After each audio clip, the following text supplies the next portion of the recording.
ወላሂ ካፊር መሆን ተመኘው። አላህ የለም ካለማ ይህ ሁሉ ሰው ለምኖት ለምን ዱዓችን አልሰማም? ለምን አባታችን ወሰደብን?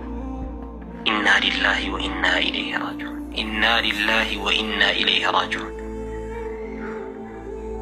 አሁን ዛሬ ነው እንደዚህ ሆነው፣ ነገስ ምን ይሆናል? ያ ጀማዓ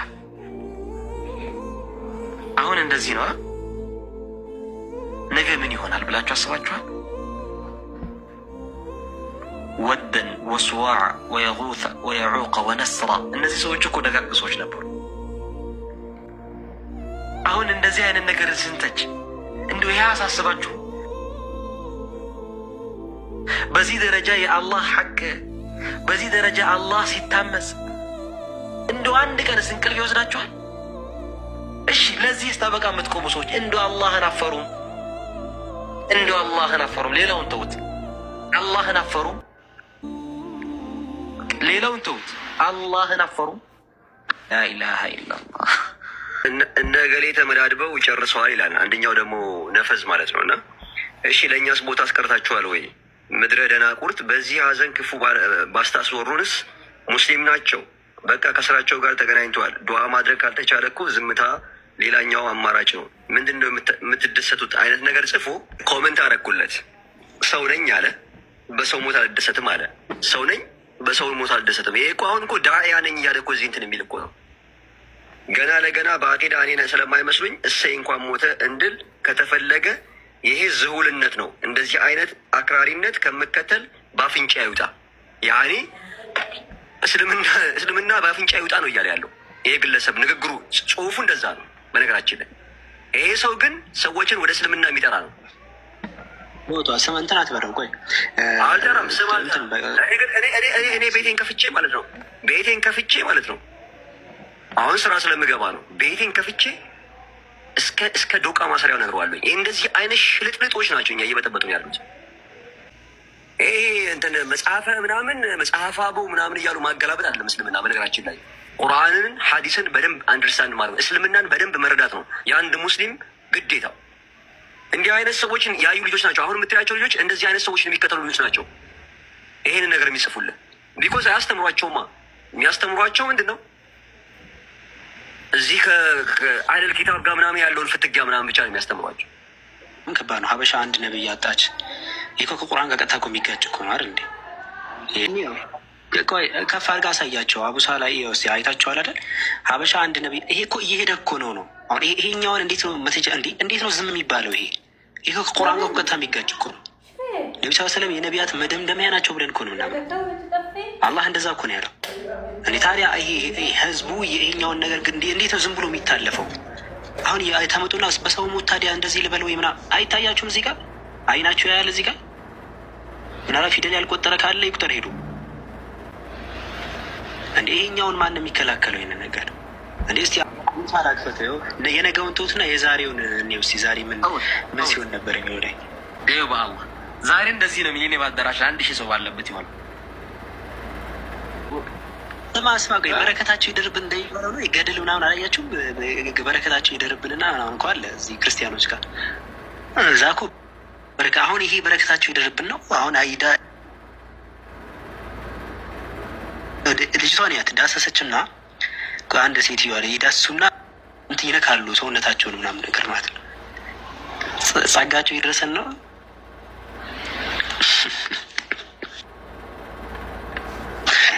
ገድል እንዳጽፍላቸው አደራቸው። አሁን አስቡ የው ይተውሳስ በግድያ ላይ ገድል ተናገሩ።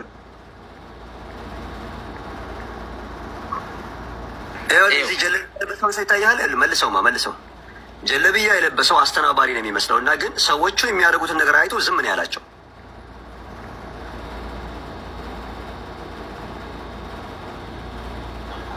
መልሰው መጨረሻ ላይ ሳበውና መጨረሻ ላይ የሆነ ጀለብያ የለበሰ እጁን ይሄ እንደ ሀዘንተኛ ይሄ የእኛ ሀገር ካፊሮች ሲያዝኑ እጃቸውን ወደ ኋላ አድርገው እየተዛወዙ የሚያለቅሱት ነገር አለ።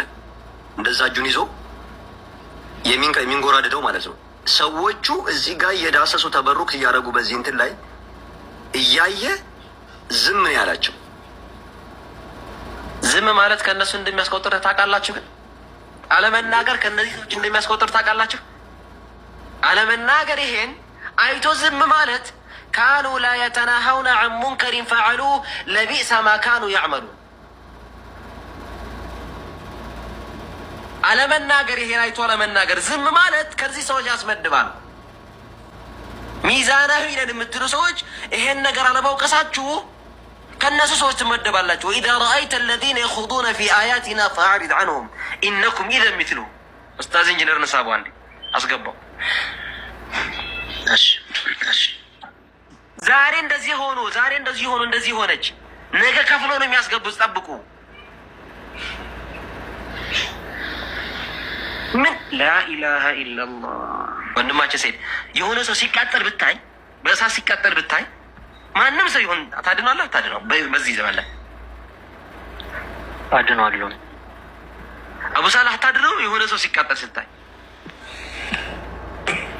ሀሳቡ ራሱ ካለው ከዛ ቦታ እንዲሸሽ ነው። ያ እኛ እያልን ያለ ነው። ለዘላለም ሙሉ በእሳት የሚያቃጥል ማግዶ የሚያደርግ ጀሀነም የሚባለውን ዘውታሪ የሚያስደርግ ሽርክ ነው ሰው እየሰራ ያለው፣ መንገድ እየተከደ ያለው። ለዛ ነው። ምን ማለት ነው ይሄ? ሰው ከሽርክ መጠንቀቅ አለበት። ዘላለሙን ኢነላህ ላ የግፊሩ አን ዩሽረከ ቢህ ወየግፊሩ ማ ዱነ ዛሊከ ሊመን የሻ። እያጋራ ነው ጀሀነም ዘላለም ሙሉ እናትህን፣ አባትህን፣ ቤተሰቦቻችሁን የምታውቋቸው ሙስሊሞች በጀሀነም ማገዶ የሚያስሟቅቅ ወንጀል ነው ሰው እየፈጸመ ያለው። ለምረው አይሰማን። በጣም ከባድ ነው። ኡስታዝ ኢንጂነር እስቲ ሰላም አለይኩም ኡስታዝ። ይሰማል? ሰላም ወረሕመቱላሂ ወበረካቱ። ምን ይመስላል የእርሱ እይታ እዚህ ዛሬ የሆኑ ነገሮች የመሳሰሉት ላይ? ቢስሚላህ አልሐምዱሊላህ ወሰላቱ ወሰላሙ ዐላ ረሱሊላህ ወዐላ አሊሂ ወሰሕቢሂ ወመን ዋላህ። አላህን የምንከተለው አድርገን መጥፎን ነገር ደግሞ በመጥፎነቱ አሳይቶን የምንርቀው አላህ አድርገን። አንድ ማወቅ ያለብን ነገር አለ። እሱ ምንድን ነው? ያው የእኛ አርአያችን ነቢያችን ሰለላሁ ዐለይሂ ወሰለም እንደመሆናቸው መጠን አላህም ተባረከ ወተዓላ ብቸኛ አርአያ ያደረግልን እርሳቸው ስለሆኑ የእሳቸው ህይወት ተሞክሮ ምን ይመስላል የሚለውን ነገር ማየት ከኛ ይጠበቃል። ነቢያችን ሰለላሁ ዐለይሂ ወሰለም የተውሂድን ጎን ከምንም በላይ ትልቅ የሆነ ጥበቃ አድርገውለታል። ሐታ በህይወት ሳሉ ራሱ ሰዎች ሲያሞጋግሷቸው፣ ከፍ ከፍ ሲያደርጓቸው ይህ ለእሳቸው የሚሰጠው ሙገሳ ሰዎችን ድንበር እንዳያልፉ እንዳያደርጋቸው የአላህን ተባረከ ወተዓላ ሐቅ የእርሱን መብት ለእርሳቸው አሳልፎ እንዳይሰጧቸው ፈርተው ሰዎችን ያስተማሩበት አጋጣሚ አለ። ሐታ ላ ቱጥሩኒ ከማ ጥረት ነሳራ ኢብነ መርየም፣ እናንተ ሰዎች ሆይ እነዚያ ክርስቲያኖች የማርያም ልጅ የሆነውን ኢየሱስ ክርስቶስን ከደረጃ በላይ ከፍ ከፍ እንዳደረጉት እኔንም እንደዛ ከፍ ከፍ እንዳታደርጉት፣ እንዳታሞጋግሱ። እነማ አነ አብዱን፣ እኔ የአላህ ባሪያ ነኝ። ፈቁሉ አብዱላሂ ወረሱሉህ፣ አንቱ የአላህ መልእክተኛና የአላህ ባሪያ ብቻ በሉኝ አሉ። አሽረፈል ኸልቅ፣ ከነቢያችን ሰለላሁ ዐለይሂ ወሰለም በላይ አለ እንዴ ፍጡር?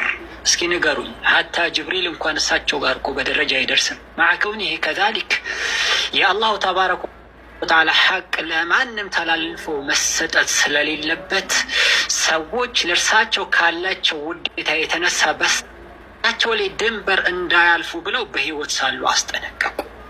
ላ ቱጥሩኒ ከማ አጥረት ነሳራ ኢብነ መርየም። ለምን ይመስላችኋል ክርስቲያኖች ዛሬ ያሉበት ደረጃ ላይ የደረሱት? ከፍ ከፍ ከማድረግ ከማሞጋገስ ነው ጉዳዩ የጀመረው። እንቁላል ቀስ በቀስ በእግሩ ይሄዳል እንደተባለው መጀመሪያ አጀማመሩ እንደዛ አልነበረም እኮ። ከዚያስ ቢተጠውር በደረጃ በደረጃ በደረጃ አሁን ያሉበት ደረጃ ላይ ደርሷል። እህት ወንድሞች፣ ነቢዩ ሀታ በሳቸው ላይ ድንበር እንዳይታለፍ በሕይወት ሳሉን ያስጠነቀቁት። ሀታ ሞቱበት ፍራሻቸው ላይ ተኝተው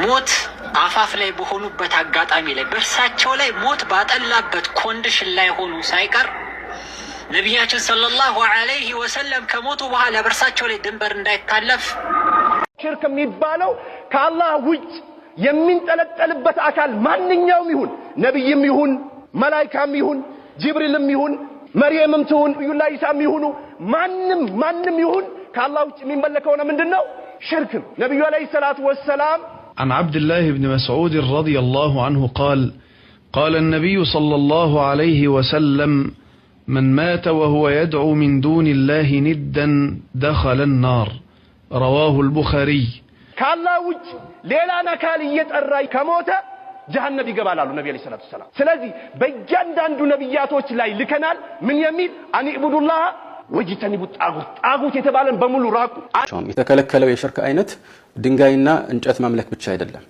ሰዎችም ይሁኑ መላእክቶችም ይሁኑ አላህ የሚወዳቸው ነብያትም ቢሆኑ እነሱን ከትክክለኛው ደረጃቸው በላይ ከፍ አድርጎ ለአምላክ ብቻ የሚገባውን መገለጫ መስጠት አደጋ ነው ምክንያቱም ሽርክ ከአላህ ውጭ ሌሎችን ማምለክ ነው ሌሎች ሲባል ደግሞ ማንኛውንም ፍጡር ያመለክታል ስለዚህ ይሄንን ነገር ጠንቅቆ ማወቅ ያስፈልጋል በዚህ ረገድ የተወደዱ ሰዎችም ይሁኑ የተጠሉ ማንንም ላይ ድንበር ማለፍ አላህ Subhanahu Wa Ta'ala በሰጣቸው ደረጃ ላይ ሌላን ደረጃ አክሎ ወደ አምላክነት መቀየር ለአላህ የሚገባውን መብት ለነሱ ማከል አደጋ ነው ከዚህ አንፃር አላህ Subhanahu Wa Ta'ala ይሄንን ነገር እጅግ አድርጎ አጥብቆታል ማለት ነው መልእክተኛውም አለይሂ ሰላቱ ወሰለም በተለያዩ ሐዲሶቻቸው ላይ ጉሉው ወይም ደግሞ ድንበር ማለፍን ከልክለዋል ለዚህ ነው ኢያኩም ወልጉሉ فإنما هلك من كان قبلكم بالغلو ይላሉ ጉሉውን አደራችሁን ተጠንቀቁ ከናንተ በፊት የነበሩት ነብያ ሰዎች የጠፉት በጉሉው ነው ወይም ደግሞ ድንበር ማለፍ ነው ይላሉ እዚህ ለሁሉም ነገር ለከት አለውና አላህ Subhanahu Wa Ta'ala ካበጀልን ለከት ወደ ግራም ይሁን ወደ ቀኝ መውጣት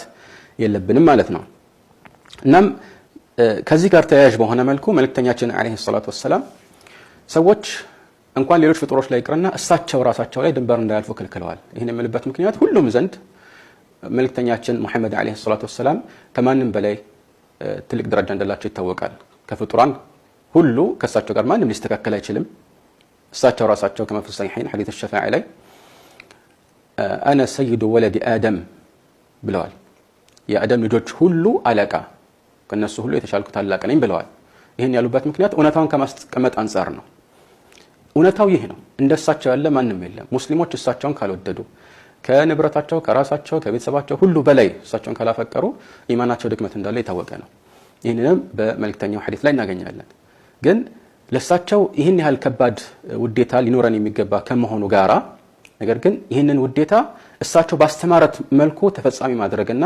ለከትና በጅለት ይገባል በዋነኝነት ውዴታ የሚጠቀሰው እንደሚታወቀው ያንን የሚወነደውን አካል በመከተል እሱ የሚለው ነገር እሺ ብሎ በመስማትና ትእዛዙን በማክበር ነው ይሄ ግልጽ የሆነ ስሌት ነው ان المحب لمن يحب مطيع ወዳጅ ለሚወደው ታዛዥ ነው የሚሆነው አላህም በቁርአኑ ላይ قل ان كنتم تحبون الله فاتبعوني يحببكم الله ويغفر لكم ذنوبكم አላህን የምትወዱ ከሆናችሁ ተከተሉኝ በላቸው ይህን ካደረጋችሁ አላህ ይወዳችኋልና ወንጀላችሁንም ይሰርይላችኋል ይላል ስለዚህ ይህ ከመሆኑ ጋራ መልእክተኛው በሳቸው ላይ በምንም መልኩ እንዲያው በቃላትም ደረጃ አስፈላጊ ያልሆኑ ውዳሴዎችን ከሳቸው ደረጃ ጋር የማይሄዱ ውዳሴዎችን ሁሉ አጥብቀው ይከለክሉ ነበር እንዲያውም አንዳንድ ጊዜ ምናልባት የሚነገረው ነገር እውነት ከመሆኑ ጋራ ወዳልተፈለገው የድንበር ማለፍ መስመር ሰዎች እንዳይሄዱ ብለው ይህንን አጥብቀው ሲያወግዙ እናገኛለን ለነዚህ አሁን ለገለጽኳቸው ምሳሌዎች የሚሆኑ